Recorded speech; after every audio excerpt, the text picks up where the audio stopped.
We're going to bring together now a group of people who are involved in Irish centres. The Irish centres are the absolute hub of every great city and town and region in which the Irish are in the USA. Often these Irish centres were built by the sweat of the brow of the women and men from the Irish American community, and very often there was extensive fundraising took place to build and open these Irish centres, and some of them are absolutely stunning. We're going to go first to our chairwoman of this discussion, who is Dr. Elizabeth Stack, and she's from Albany, New York, and the wonderful drive and ambition of the Irish of Albany, New York. They've just moved into a new heritage centre in the New York capital 2 weeks before COVID struck. So to discuss the fate, the future, the ambition, the drive, the dreams of the Irish centres of America, I give you Dr. Elizabeth Stack. Okay, everyone, welcome to our campfire where we'll discuss leading from the front, the future of our Irish centres here in America. So I suppose, we were talking about how what has happened has changed us, but, to be solution oriented and going forward, what basically were the first basic changes that you had to make maybe to your physical spaces or to the services that you can offer your community going forward? And we can, kind of start with Kathy, if you'd like.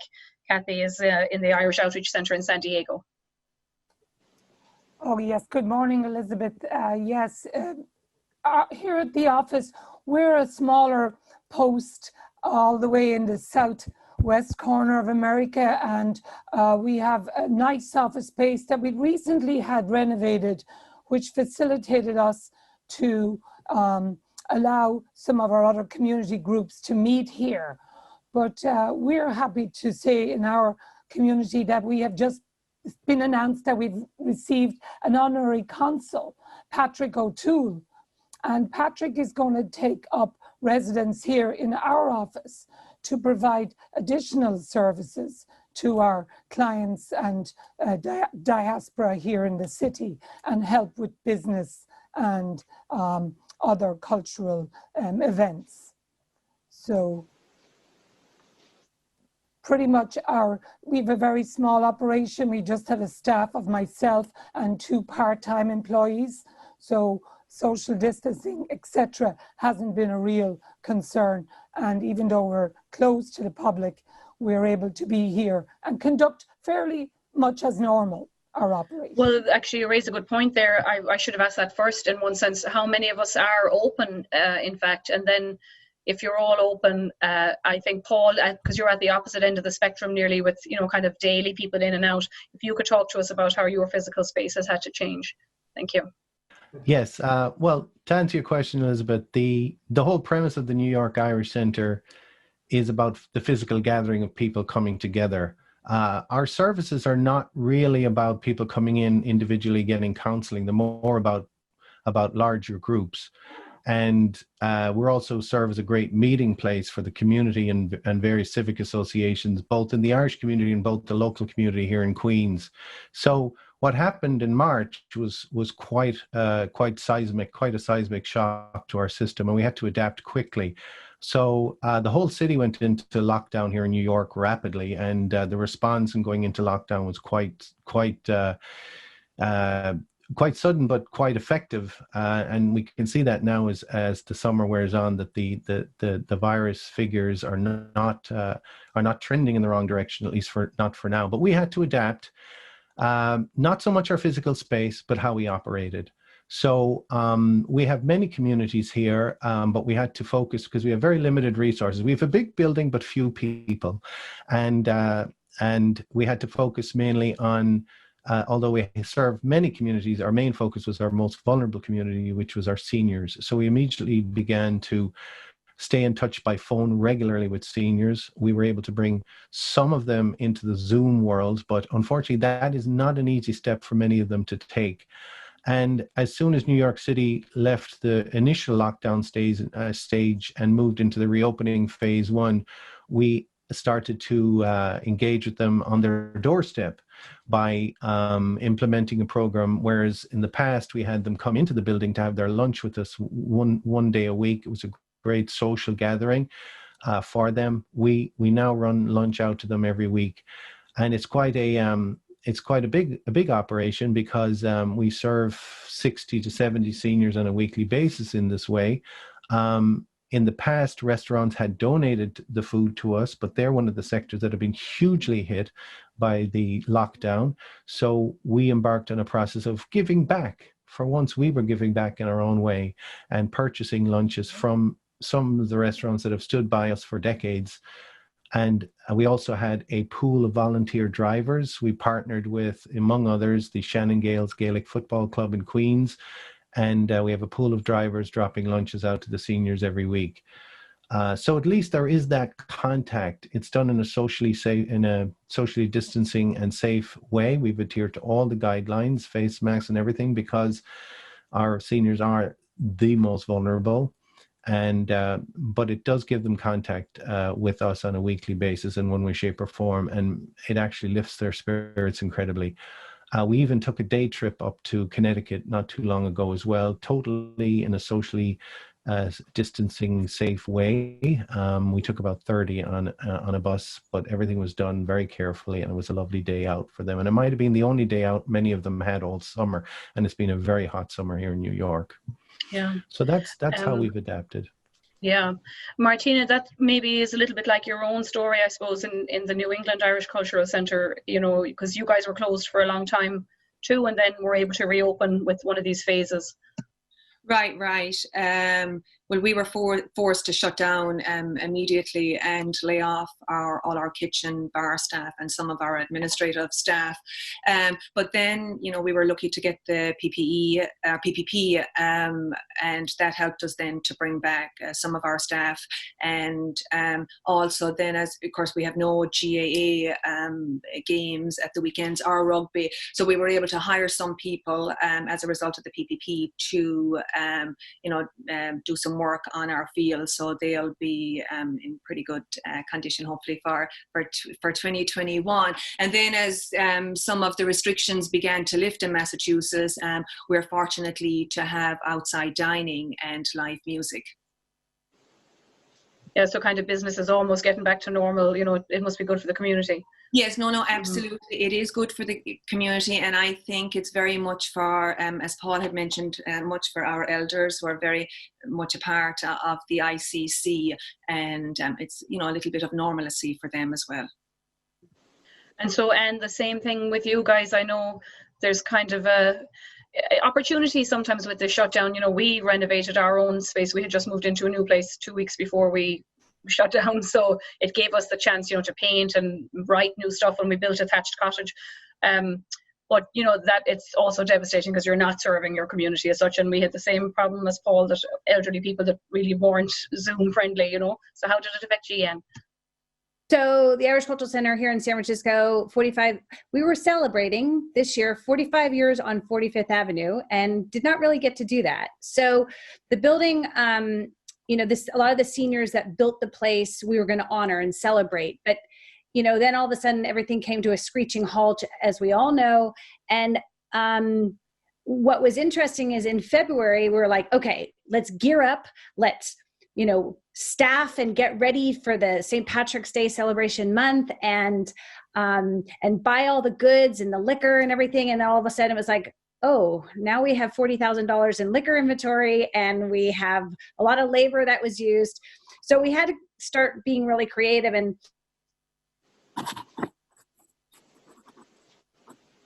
Anne has just frozen. Oh, is she back? Am I back? Okay. So we just got creative, and we started to, oh my God, I'm sorry, my internet is unstable. Great. So we started to think about, you know, working with our caterers and how can we offer meals to our community, you know, as a package. Then we started to think about, well, we can't be indoors. Let's think about doing something outdoors. And we followed the phases and followed the rules, and, you know, very much like all the other Irish cultural centers across the nation, it was a time to get really creative. And one of the things that we do well as Irish is we come out of struggles ahead. We do it right, and we come out ahead, and based on history, and you look at all we've done through the years, it really shows how perseverance and change really, we don't get caught under it. We take advantage of it.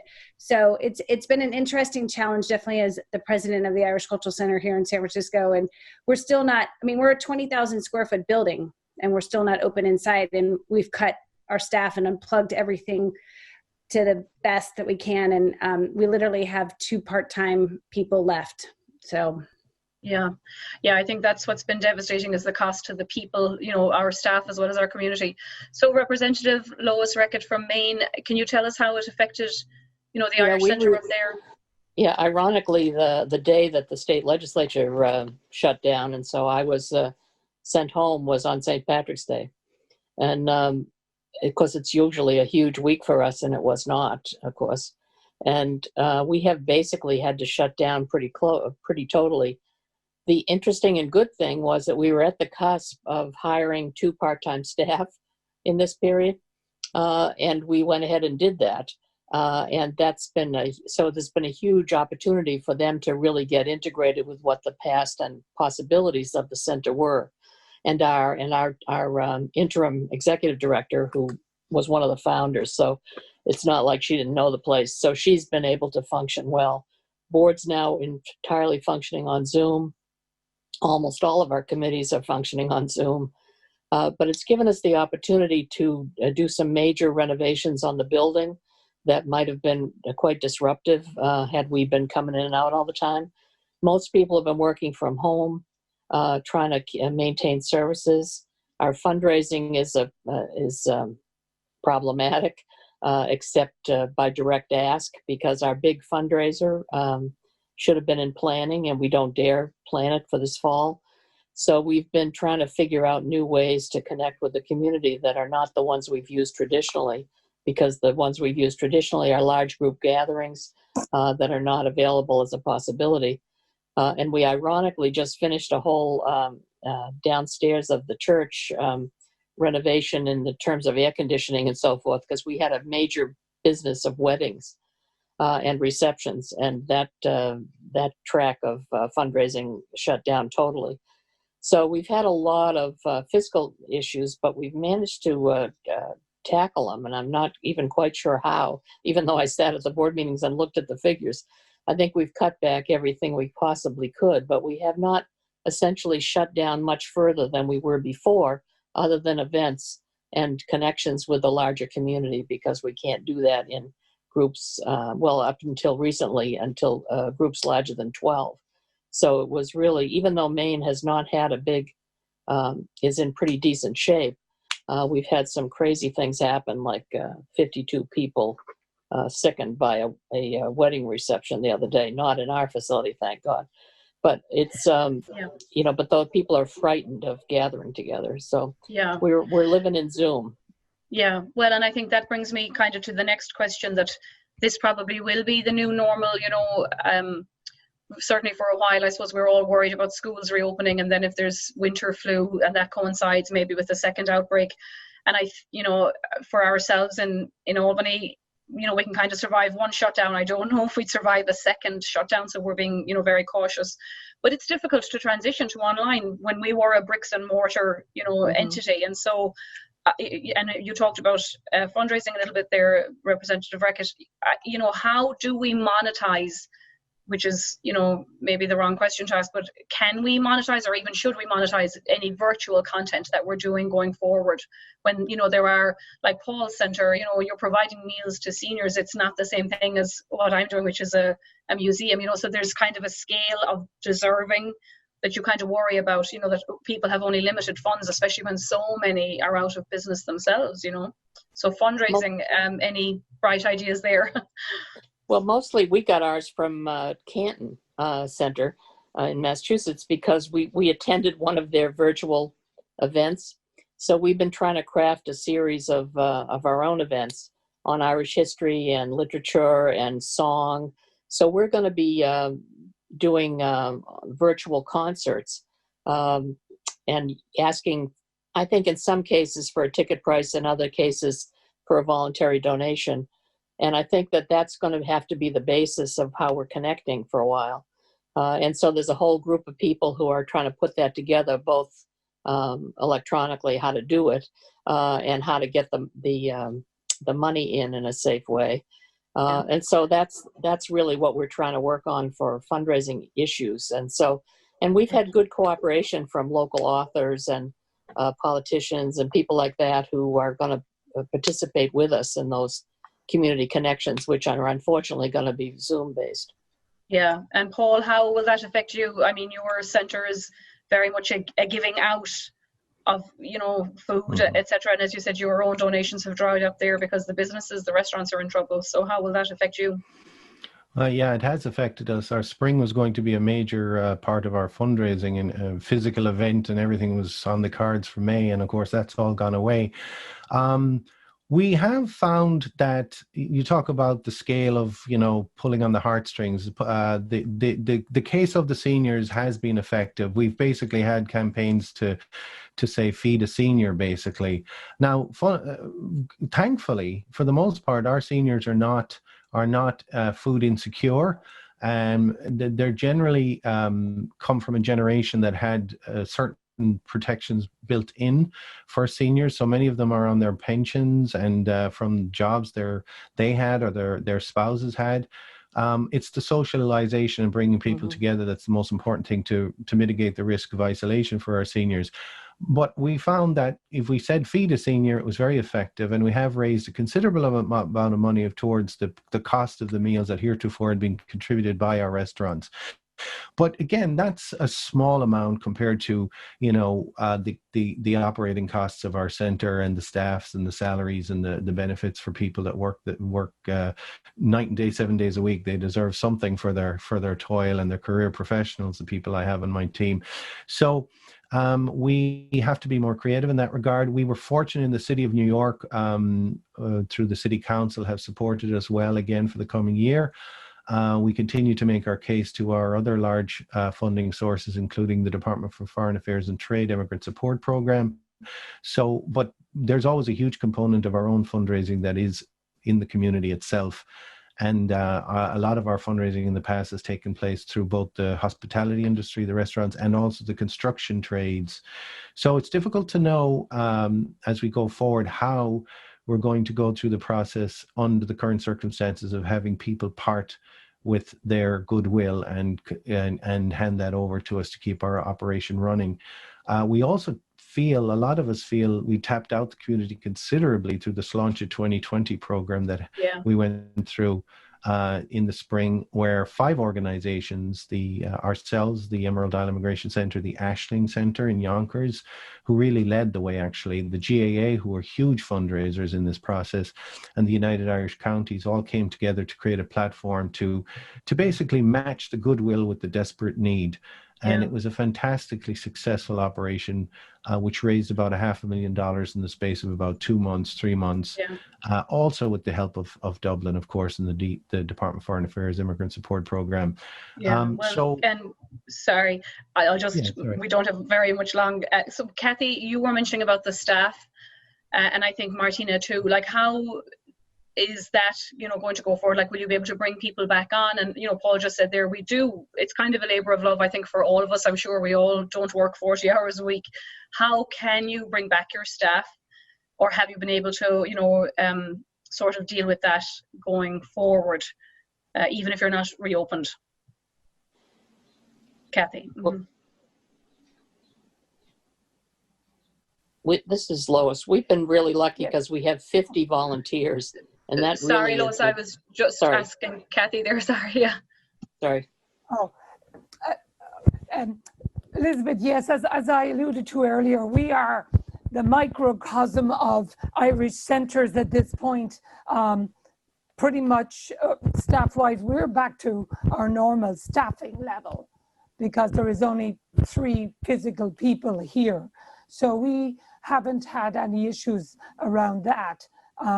But we are indebted and in gratitude to the support that we've received from the Coalition of Irish Immigration Centres, and having our monthly calls with the ambassador and with the support of the Immigrant Support Program.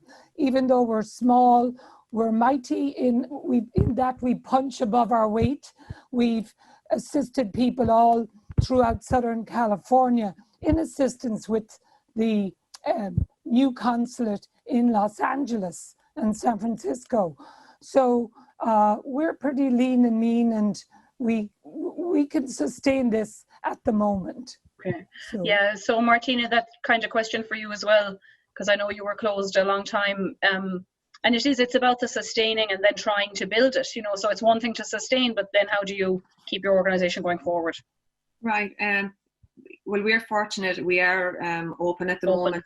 So with the outdoor dining and the live music, so we've been able to bring back all our staff.